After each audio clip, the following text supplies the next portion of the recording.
لا حول ولا قوة إلا بالله العلي العظيم أعوذ بالله من الشيطان الرجيم بسم الله الرحمن الرحيم الحمد لله الذي جعل الحمد مفتاحا لذكره وسببا للمزيد من فضله ودليلا على آلائه وعظمته ثم الصلاة والسلام والتحية والإكرام على خير خلقه وأفضل بريته حافظ سره ومبلغ رسالاته الذي سمي في السماء بأحمد وفي الأرض بأبي القاسم محمد اللهم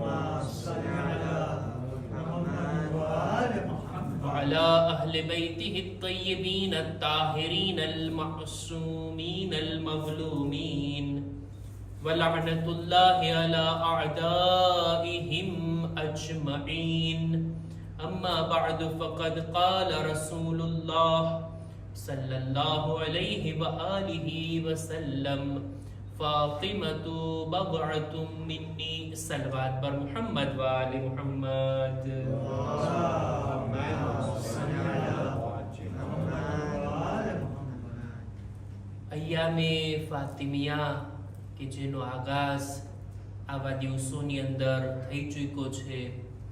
આ દિવસો મનસૂબ છે રસૂલ ખુદાની દુખ્તર રસૂલ ખુદાના એવા લાડલી દીકરી કે જેમનો એહતરામ ખુદ રસૂલ ખુદા પોતે ઊભા થઈને કરતા હતા. મદીનાની અંદર આ એક ઘર એવું છે કે જેના તરફ ખુદાની પણ તવજ્જો છે અને રસૂલે ખુદાની પણ તવજ્જો છે. એક સાદું ઘર કે જેના દરો દીવાર સામાન્ય ઘર જેવા, જે ઘરની અંદરનો સામાન ઘણો ઓછો, સાદગીથી ભરેલું ઘર, પણ આ ઘર એવું છે કે જ્યાં આસમાનથી મુસલસલ ફરિશ્તાઓ નાઝિલ થતા હતા.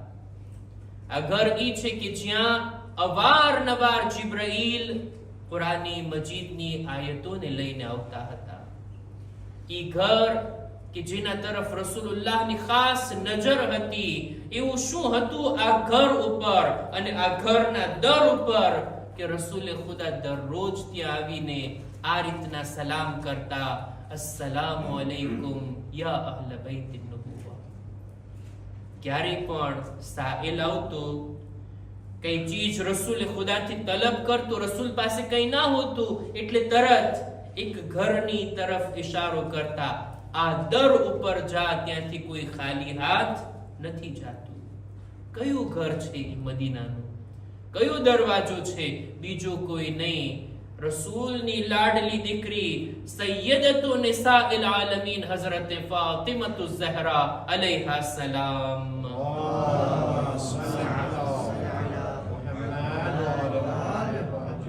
ચાહું છું કે આ દરે સૈયદા બીબી ઝહરાનું ઘર, એની અઝમત ઉપર આપણે જરાક તવજ્જો આપીએ.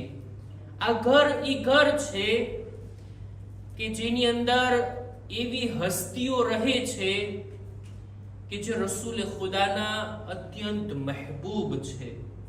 રસૂલની તવજ્જો આ ઘર તરફ છે અને આ ઘર વાળાઓ તરફ છે. આ ઘરથી દુનિયાવી હાજાતો તો પૂરી થતી જ, કોઈ પણ સાહેલ ખાલી હાથ અહીંયાથી ના જાતો. સાથોસાથ આ ઘરથી રૂહાની ખોરાક પણ લોકોને મળતો રહેતો. જિંદગી જીવવાના તરીકા આ દરથી આપણને મળે છે. રસૂલે ખુદાની ખાસ તવજ્જો આ દર તરફ અને લોકોને પણ રસૂલે ખુદા મુતવજ્જે કરતા કે આ ઘરથી મોઢું ના ફેરવતા, આ ડરથી તમે જુદા ન થાતા. એટલે જ આપણા ઉલમા લખે છે કે આપણા બુઝુર્ગ આલિમે દીને પોતાની કિતાબમાં વાતને લખી. અલ્લામા સૈયદ મુર્તઝા આમિલી પોતે લખે છે કે છે રસૂલે ખુદા આટલો એહતરામ કરતા પોતાની દીકરીનો કે જ્યારે પણ આવતા બીબી ઝહરાને આવતા જોઈ રસૂલે ખુદા પોતાની જગ્યાએથી ઊભા થઈ જતા, બીબીનો હાથ ચૂમતા, જ્યારે પણ બીબીને જોતા ખુશ થઈ જતા, બીબીના પેશાનીને બોસા આપતા અને કહેતા, મને જન્નતની ખુશ્બુ આવી રહી છે. આટલી તવજ્જો, આટલું ધ્યાન, અને એનું જ કારણ હતું, આ વાત કારણ બની આ વાતની કે લોકો પણ બીબી ઝહરા તરફ અવારનવાર રજૂ થતા. આજુબાજુની औरतो, મુહાજિર અને અંસારની औरतो કંઈ પણ કામ હોય બીબી ઝહરાના ઘરે આવતા, ઇલ્મી સવાલ લઈને આવતા, કઈ મસાઇલ પૂછવા હોય તો આવતા, દીનની કોઈ બાબતને જાણવી સમજવી હોય તો આવતા બીબી ઝહરાની પાસે. એમનાથી પોતાની ઇલ્મી મુશ્કેલાતનો હલ મેળવતા. રસૂલે ખુદા એમની ઘણી અઝવાજ હતી, ઘણા બધા એમના ઘર હતા, પણ કોઈ દરવાજો લોકો માટે રજૂ થવાનો, લોકોની મુશ્કેલાતને હલ થવાના માટે મશહૂર ના હતો સિવાય બીબી ઝહરાનો દરવાજો. તારીખની અંદર મળે છે કે જ્યારે પણ બીબીઓ આવતી, औरतो આવતી કઈ મસાઇલ પૂછવા માટે, ઇલ્મી વાત પૂછવા માટે, બીબી ઝહરા એટલા સુકૂનની સાથે, એટલા હૌસલાની સાથે એનો સવાલ સાંભળતા અને જવાબ આપતા. એક રિવાયત આજે વાંચી રહ્યો હતો, એક औरत આવે છે બીબીની ખિદમતમાં કે બીબી, મારી વાલિદા, મારી માં એક ઝઈફા છે, એની ઉંમર ઘણી મોટી થઈ ગઈ, એ નોર્મલ તરીકાથી ઊભા ઊભા નમાઝ નથી પડી શકતી, એ બેસીને કેવી રીતના નમાઝ પડે એના મસાઇલ જાણવા માટે એને મને મોકલી છે કે હું તમારાથી સવાલ પૂછું. બીબી ધ્યાનથી સાંભળે છે. એક સવાલ પૂછી, બીબી જવાબ આપ્યા, વળી પાછો બીજો સવાલ, ત્રીજો સવાલ, ચોથો સવાલ, 10 સવાલ ઉપર પૂછી લીધા. અને આ औरत પોતે જ શરમાણી કે ઘણું બધું મેં પૂછી લીધું, ઘણો ટાઈમ લીધો બીબીનો. પોતે જ માફી માંગે છે. બીબી ઝહરા હસીને મુસ્કુરાઈને કહે છે, ના, તારે જેટલા સવાલ હોય, જ્યારે પણ તારે પૂછવા હોય, આવીને મારાથી પૂછી શકે છે, હું એના જવાબ આપીશ. આવી દિલજોઈની સાથે, હમદર્દીની સાથે સવાલના જવાબ આપ્યા. બહરહાલ આ સવાલોના જવાબ આપવા કોઈ આસાન કામ નથી. ક્યારેક સામેવાળો સવાલ કંઈક કરે, પૂછવા કંઈક માંગતો હોય અને પૂછાય કંઈક જાય, એને એનો જવાબ સમજાણો છે કે નહીં, જવાબ મળ્યો છે કે નહીં, એ પણ જોવું પડે. એક રિવાયતમાં તો ત્યાં સુધી મળે છે કે એક औरत મસાઇલ પૂછવા આવી, બીબી જવાબ આપ્યા, જવાબ લઈને જાતી હતી, રસ્તામાં ભૂલાઈ ગયો. બીબી શું જવાબ આપ્યા હતા? ફરી પાછી આવે છે, ફરી પાછો એ જ સવાલ. બીબી એને જવાબ આપ્યા, વળી પાછી જાય છે, પાછી ભૂલી જાય છે. એક વાર નહીં, અનેક વાર આ રીતના બન્યું. દર ફેરે બીબી એને હસીને, મુસ્કુરાઈને, એકદમ મોટું દિલ રાખીને એને જવાબ આપતા. આ જવાબ આપવો, આ રીતનો વર્તાવ, ખરેખર સામેવાળી શરમાઈ જાતી કે છે, બીબી માફ કરજો, મને ભૂલાઈ જાય છે, મને આ મસલો યાદ નથી રહેતો. બીબી કહે છે, કઈ વાંધો નહીં, જ્યારે પણ તારે પૂછવું હોય ત્યારે તું આવી શકે છે. આ રીતના. અને ક્યારેક તો એવું પણ બનતું, કોઈ આવે સવાલ કરવા માટે, એક સવાલ કરે, જાય, બીજો સવાલ યાદ આવી ગયો, ફરી પાછી આવે, વળી પાછો સવાલ કરે, પાછી જાય, હજી એક સવાલ યાદ આવ્યો છે. આ રીતના 4-5 ફેરે કોઈ આવે. કોઈ સ્ટુડન્ટ પોતાના ટીચર પાસે આ રીતના જાય જોઈ, એક વાર જવાબ આપશે, 2 વાર, પહેલી વાર અને 5મી વારમાં જવાબ આપવામાં ફરક હશે, તફાવત હશે, સેમ લહેજો નહીં હોય. પણ બીબી ઝહરા માટે આવું નહોતું. મોટું દિલ રાખીને વારંવાર કોઈ આવતું, વારંવાર કોઈ પૂછતું, ક્યારેક એના ઈ સવાલ હોય, બીબી એને સુકૂન અને ઇત્મીનાનથી જવાબ આપતા. ઇલ્મી મદદ, ઇલ્મી મુશ્કેલાતનો હલ. એક દિવસ 2 औरतो રસૂલે ખુદાની આ દીકરી બીબી ઝહરાના ઘર પાસે આવીને પોતાના ઇલ્મી મસાઇલને બયાન કરે છે. એક મુમિના છે અને બીજી દુશ્મન છે. એક સારી દીનદાર ખાતુન છે અને બીજી દીનની દુશ્મન છે, પણ ચર્ચા હતી આ દીનના બારામાં, દીનના કોઈ મસાઇલના બારામાં. બીબી ઝહરા ઓલી મુમિનાની મદદ કરે છે, એને એવી દલીલો શીખાડ્યા, એને એવી ઇલ્મી વાત બતાવ્યા કે જ્યારે ચર્ચા થઈ આ બંનેની ડિબેટ થઈ તો એની અંદર આ મુમિના જીતી જાય છે, પોતાની હક વાતને સાબિત કરીને બતાવે છે. અને સામેવાળી જે દુશ્મને ખુદા હતી ઈ લાજવાબ થઈ ગઈ, એની પાસે કોઈ જવાબ ના રહ્યો. આ મુમિના ખાતુન બીબીની ખિદમતમાં આવીને કહે છે, બીબી તમે જે મને દલીલો બતાવ્યા ને, હું મારી હક વાતને સાબિત કરી આવી, મને બહુ ખુશી થઈ, મારું દિલ રાજી થઈ ગયું. ત્યારે બીબી ઝહરા ફરમાવે છે કે છે તું જેટલી રાજી થઈ છો આ દુશ્મને ખુદાને જવાબ આપીને, ઇલ્મી મેદાનમાં એને હરાવીને તને જેટલી ખુશી થઈ ને, તારા કરતા વધારે અલ્લાહના મલાઈકા રાજી થયા છે. અને જેટલી સામેવાળી દુશ્મને ખુદા પોતાની હારના કારણે નારાજ થઈ છે અને દુખી થઈ છે, એના કરતા વધારે શૈતાન અને શૈતાનની પાછળ ભાગવા વાળા લોકો વધારે નારાજ થયા છે. આ ઇલ્મી મેદાનની અંદર કોઈ પણ ઇલ્મી કામ બીબી ઝહરાની નજરમાં એટલું મહત્વ રાખતું, ફક્ત ઇલ્મ આપતા જ નહોતા, ઇલ્મ દોસ્ત હતા. આ પણ એક સારો સ્વભાવ છે. ઘણા લોકોને ઇલ્મી વાતો પૂછવી ગમે, પણ ખૂબ ઇલ્મી વાતો આપણી પાસે આવી ગઈ, એને મહેફૂઝ રાખવી, એને શેર કરવી બીજાઓ સાથે, આ પણ એક સારી આદત કહેવાય અને સારો સ્વભાવ. ઇલ્મ દોસ્ત બનવું જોઈએ, ઇલ્મી વાતોને સાચવીને મહેફૂઝ રાખવી જોઈએ, યાદ રાખવી જોઈએ અને ક્યારેક નોટ બનાવીને આપણે એને મહેફૂઝ કરી લેવી જોઈએ, બાકી રાખવી જોઈએ. બીબી ઝહરાની સીરતમાં આ હતું. પોતે તો ઘરમાં હોતા, પોતે પોતાના બૈતુલ શરફમાં હોતા, પણ મસ્જિદની અંદર શું ઇલ્મી ચર્ચા થાય છે બીબીને જાણવાની ઉત્સુકતા રહેતી હોતી ને. આપણે આ વાક્યો સાંભળ્યા છે ને કે પોતાના ફરજંદોને મસ્જિદે મોકલતા, જ્યારે પાછા આવતા ત્યારે સવાલ કરતા કે આજે નાના રસૂલે ખુદા શું બયાન ફરમાવ્યા, આજે કઈ આયત નાઝિલ થઈ, આજે કઈ હદીસને તેઓ બયાન કર્યા, આ બધું પૂછતા. ક્યારે કેવું બનતું, રસૂલે ખુદા અસહાબની દરમિયાનમાં કોઈ સવાલને ઊભો કરતા, સવાલ પૂછતા, કોઈ જવાબ ના આપી શકતું, અસહાબમાંથી કોઈ આવતું બીબી પાસે જવાબ મેળવીને જોઈને જવાબ ત્યાં મજમાની અંદર બયાન કરતા. રસૂલે ખુદા ત્યારે પૂછતા કે આ જવાબ તારો નથી, આ ક્યાંથી લાવ્યો? કે છે તમારી દીકરીથી પૂછીને લાવ્યો છું. ઇલ્મી આ રીતના સ્વભાવ, ઇલ્મી વાતોની અંદર દાખલ થાવ, આ બીબીનો એક સ્વભાવ હતો. એક માણસ બીબી ઝહરાના ઘરે આવે છે રસૂલની રહેલત બાદ. બીબીના ઘરે આવીને દરખાસ્ત કરે છે, માંગણી કરે છે, એ બીબી, રસૂલની કોઈ યાદગાર હદીસ, કોઈ વાત તમારી પાસે છે હોય તો મને બતાવો ને એ લખાણ, હું ચાહું છું એનાથી ફાયદો ઉઠાવો.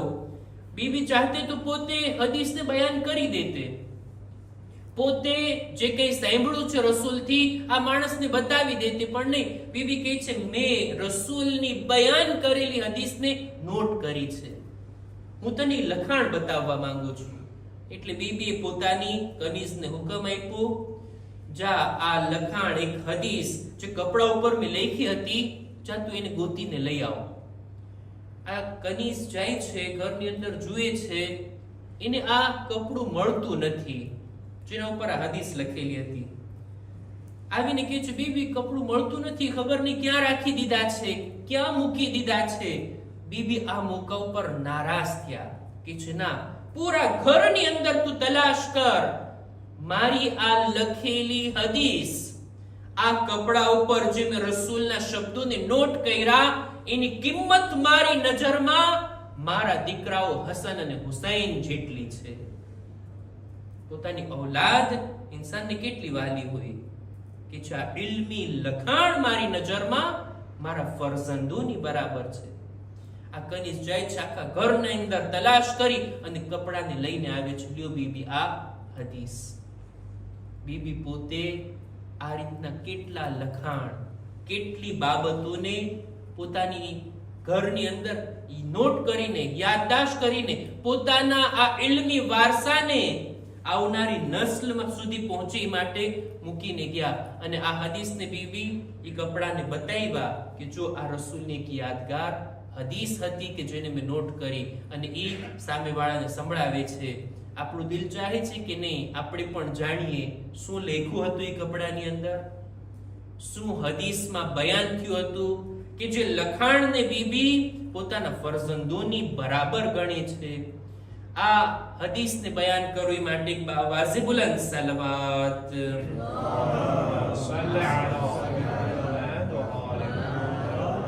બીબી ફરમાવે છે કે આ હદીસની અંદર લખેલું હતું કે રસૂલે ખુદા સલ્લલ્લાહુ અલૈહિ વસલ્લમે ફરમાયું,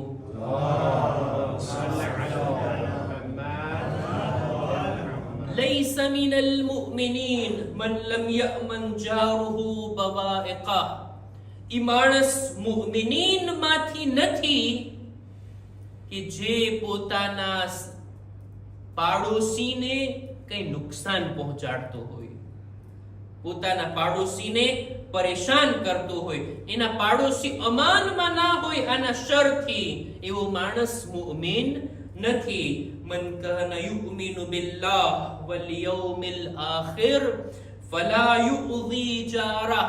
જે કોઈ અલ્લાહ ઉપર ઈમાન રાખતો હોય અને કયામત ઉપર ઈમાન રાખતો હોય, ઈ માણસ હરગીઝ પોતાના પાડોશીને અઝિયત અને તકલીફ નથી પહોંચાડતો. આ પહેલો જુમલો. બીજું, વમન કાના યુમિનુ બિલ્લાહી વલ યૌમિલ આખિર ફલયકુલ ખૈરા અવ યસ્કુત. જેના દિલમાં ખુદા ઉપર ઈમાન હોય અને આખિરતના ઉપર યકીન હોય ને, ઈ માણસ ખૈર અને સારી વાત સિવાય ના બોલે. બોલવું હોય તો સારું અને ખૈર બોલે, અથવા ચૂપ રહે, કઈ ના બોલે. આ જુમલો, આ બીજો. અને ત્રીજો, ઇન્નલ્લાહ યુહિબ્બુલ ખૈરલ હલીમ અલ મુતઅફ્ફિફ.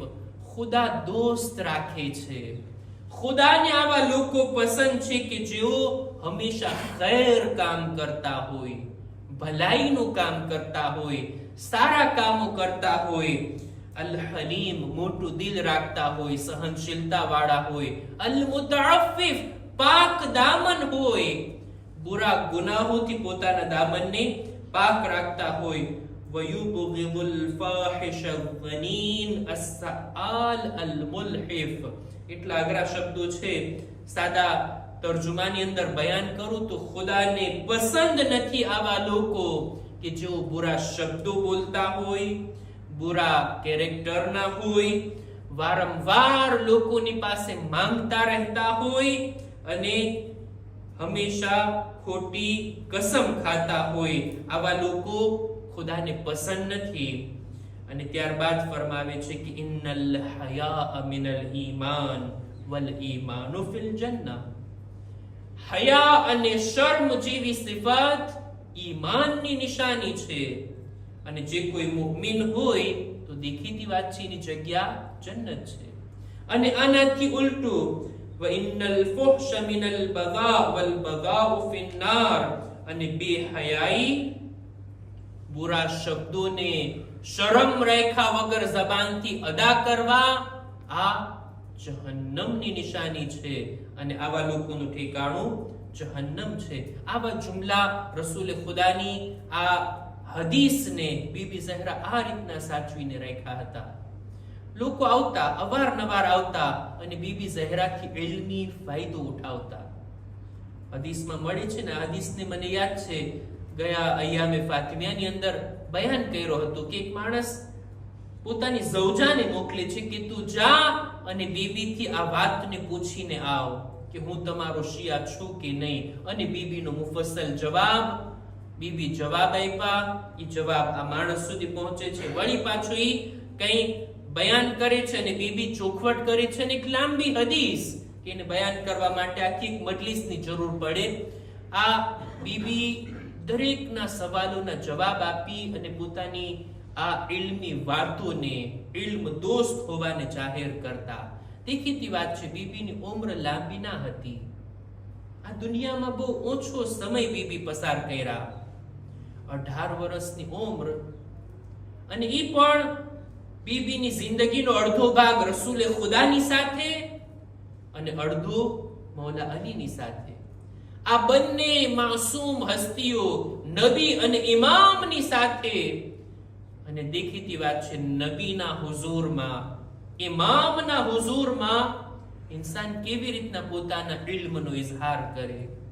બીબીનો અદબ હતો કે આટલી બધી વાતો એમના મુકાબલામાં બયાન ના કરતા. એમ છતાંય જ્યારે પણ લોકો બીબીના દર પર આવી અને પોતાની ઇલ્મી વાતને, ઇલ્મી મુશ્કેલાતને બયાન કરતા, બીબી એને એવી રીતના જવાબ આપતા, એવો સંતોષકારક જવાબ આપતા. અને ઈ સવાલો જવાબ, ઈ બીબીની યાદગાર વાતો અત્યાર સુધી કિતાબોમાં મહેફૂઝ, અને આપણે એનાથી લાભ ઉઠાવી રહ્યા છીએ. આ છે દરે સૈયદા, આ છે બીબીનું ઘર કે જેનું એક ખાસ એહતરામ છે.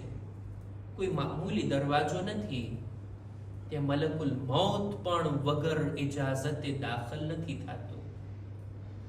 આ એ જગ્યા કે જેના તરફ રસૂલની આટલી તવજ્જો, અને મુસલમાનો જોયા કરતા કે રસૂલની નજરમાં આ દરનું, આ ઘરનું, આ ઘરવાળાઓનું કેટલું મહત્વ છે. જનાબે બિલાલ રસૂલના મુઅઝ્ઝિન હતા ને.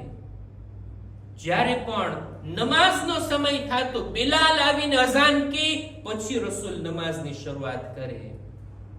એક દિવસ નમાઝનો સમય તો થઈ ગયો, રસૂલે ખુદા અને મુસલમાનો મસ્જિદમાં હાજર, બિલાલને આવવામાં મોડું થયું. એ બિલાલ, શા માટે મોડું થયું? કેમ તમે તાખીર કર્યા? બિલાલનો જવાબ, યા રસૂલલ્લાહ, જ્યારે હું નમાઝ માટે સમયસર આવી રહ્યો હતો, તમારી દીકરીના ઘર પાસેથી પસાર થયો, બાળકના રડવાનો અવાજ આવી રહ્યો હતો. જોયું કે ઇમામે હસન રડી રહ્યા હતા અને બીબી ઝહરા ઘરનું કામ કરી રહ્યા હતા. મેં અર્ઝ કરી, એ બીબી, હું રજા લઈને દાખલ થયો. મેં અર્ઝ કર્યું, એ બીબી, શું હું તમારી કઈ મદદ કરી શકું? ત્યારે બીબી કહે છે કે હા, જો તું ઘર કામમાં મારી મદદ કર, આ ચક્કી ચલાવવામાં મારો સાથ આપ, તો હું મારા બાળકને ચૂપ કરાવી શકું. બિલાલ કહે છે, એ રસૂલે ખુદા, તમારી દીકરીની મદદ કરવામાં મને થોડુંક મોડું થઈ ગયું મસ્જિદે પહોંચવામાં. આ જવાબ સાંભળી રસૂલે ખુદા બહેરા મજમામાં બધા લોકો સાંભળી એવી રીતના બિલાલને દુઆ આપ્યા, રહિમતહા રહિમકલ્લાહ, તે મારી ફાતિમા ઉપર રહેમ ખાધું, ખુદા તારા પર રહેમત નાઝિલ કરે. યા રસૂલલ્લાહ, આ રીતના બિલાલને બહેરા મજમામાં બુલંદ અવાજથી દુઆ દેવાનું કારણ શું? શાયદ રસૂલ પૈગામ આપવા ચાહતા હતા કે મારા બાદ મારી ફાતિમા પર જુલ્મ નહીં કરતા, એના પર રહેમ ખાજો. મારી ફાતિમા એવું ના બને કે શિકાયત કરે, એને અઝિયત પહોંચાડવી, જાણે એમ કે મને અઝિયત પહોંચાડવી છે, અને મને અઝિયત પહોંચાડનાર ખુદાને અઝિયત પહોંચાડનાર છે. આ બીબી ઝહરાની અઝમતને વારંવાર રસૂલે ખુદા બયાન કરતા, લોકોની તવજ્જોને આ દર તરફ વાળતા કે તમે જુઓ આ દર કયો દર છે. શું એ દરવાજાનો હક ઈ હતો કે એની બેહુરમતી કરવામાં આવે, ત્યાં આગ અને લાકડીઓને જમા કરવામાં આવે, ધમકીઓ આપવામાં આવે કે દરવાજો ખોલો નહીતર સળગાવી દેશું, અને ફક્ત કહેવામાં ન આવે બલકે આગ લગાડી દેવામાં આવે. અંદરથી બીબી ઝહરા એક જુમલો કીધા, શું તમે એ ઘરને આગ લગાડશો જેમાં નાના નાના હસન અને હુસૈન જેવા બાળકો છે? ઝાલિમો કહે છે, વઇન, ભલે કોઈ પણ હોય, અમને પરવાહ નથી. લ્યો અઝીઝો, ફક્ત કીધા જ નહીં, આગ લગાડવામાં આવી. આ દરવાજો સળગવા લાગ્યો. દરવાજાને સળગવાનો ઇંતજાર પણ ના કર્યા. આ સળગતા દરવાજાને એવી રીતના ધક્કો માર્યા કે પાછળ બીબી હતા અને દરો દીવારની દરમિયાન બિન્તે રસૂલ એવી રીતના આવી ગયા કે એક સદા બુલંદ કર્યા, એ ફિઝા આવો મને સંભાળો, મારા મોહસિનની શહાદત થઈ ગઈ. આ તારીખની અંદર, આ દિવસોની અંદર બીબી ઝહરા આટલા જુલ્મ સહન કર્યા બાદ પોતાના બાબાની સાથે જઈને મળ્યા. પોતાના બાબાની સાથે એમની ખિદમતમાં પહોંચી અને બીબી ઝહરાએ પોતાના બહેન બયાન કર્યા હશે કે બાબા અમારા પર શું દુઃખ પડ્યા. પોતે જ મરસિયાના શબ્દો કીધા ને, સુબત અલૈયા મસાઇબુન લવ અન્હા, એ મારા બાબા તમારા જવા બાદ તમારી આ દીકરી પર એટલા મસાઇબ પડ્યા, જો રોશન દિવસો પર પડતે તો અંધારી રાતમાં બદલી જાતે. કયા મસાઇબ હતા, કઈ કઈ મુસીબતો હતી કે જે બીબી ઝહરાના દિલો પર પડી. અમુક મુસીબત એવી હતી જે એમના બદન પર હતી, આ પણ ઓછી ના હતી. સળગતા દરવાજાનું પડવું, મોહસિનની શહાદત, પહેલું શિકસ્તા થવું, અને આ બદનની મુસીબતો. અમુક મુસીબતો ઝહરાના દિલ પર લાગી છે, અમુક જખ્મો બીબીના દિલ પર લાગ્યા છે. જ્યારે અમુક મુહાજિર અને અંસારની औरतो બીબીની અયાદત કરવા માટે આવી છે ને, બીબી ઝહરા એમની સામે પોતાની મુસીબતને બયાન નથી કરતા, બલકે મૌલા અલીની મુસીબતને બયાન કરે છે. શા માટે તમારા મર્દોએ અલીને એકલા મૂકી દીધા? જમાનાના ઇમામ આ અલી શા માટે એકલા થઈ ગયા? અલીની તન્હાઈનું દુઃખ અને રસૂલની વિદાયનું દુઃખ ફાતિમા દિલ પર લઈને ગયા. લ્યો અઝીઝો, હું નથી જાણતો ફાતિમાની જુદાઈથી મૌલા અલીને કેટલું દુઃખ થયું. અલીની તન્હાઈમાં ઓર વધારો થઈ ગયો જ્યારે બિન્તે રસૂલનો સાથ છૂટી ગયો. એક મોકો આવે છે જ્યારે અલી ચિલ્લાઈને બુલંદ અવાજથી રડવા લાગે છે. યાદ કરો એ મોકાને જ્યારે મૌલા ગુસ્લ આપી રહ્યા હતા, બાળકોને ભલામણ કર્યા, એ બાળકો રડો, માના દુઃખમાં તમને રડવું આવે પણ આહિસ્તા ગિરિયા કરો, એવું ના બને આજુબાજુના લોકોને ખબર પડી જાય. ફાતિમાની વસિયત છે કે રાતના એમને ગુસ્લો કફન આપી રાતના એમને દફન કરવામાં આવે અને બધા લોકોને જનાઝામાં હાજર ન થવા દેવામાં આવે. બીબીની આ વસિયતને બચ્ચાઓને બયાન કરી અને બચ્ચાઓને આહિસ્તા રડવાની તાકીદ કરી. પણ એવું શું બન્યું કે ખુદ અલીની ચીસ નીકળી ગઈ જ્યારે ગોસલા આપી રહ્યા હતા. જ્યારે અલી રડવા લાગ્યા, ઉમ્મે અયમન પૂછે છે, હે મૌલા તમે શા માટે આટલા બુલંદ અવાજથી રડો છો? ઇમામ જવાબમાં કહે છે, હાય ફાતિમા, એનું પહેલું શિકસ્તા હતું, ગોસલા આપી રહ્યો હતો ત્યારે મને જાણ થઈ. ફાતિમા આ મુસીબતને સહન કરીને દુનિયાથી ચાલી ગઈ, મારાથી શિકાયત પણ ના કરી. એટલે જ દફન કરતી વેળા રસૂલુલ્લાહને યાદ કરીને મૌલા ફરમાવ્યા, એ રસૂલે ખુદા, આ તમારી દીકરી એટલી બાહયા છે, મારાથી પોતાની મુસીબતો બયાન ના કરી. એ રસૂલલ્લાહ, તમે જ સવાલ કરજો, એ ફાતિમા તમારા પર શું દુઃખ પડ્યા? આ મુસલમાનો તમારી સાથે કેવો સુલૂક કર્યા? ફાતિમા બયાન કરશે એમની સુબહ. અલલ કૌમિલ ઝાલિમીન વસયઅલમુ અલ્લઝીન ઝલમુ અય્ય મુનકલબિ યનકલિબૂન. इन्ना लिल्लाहि व इन्ना इलैहि राजिऊन. मातम हुसैन या हुसैन.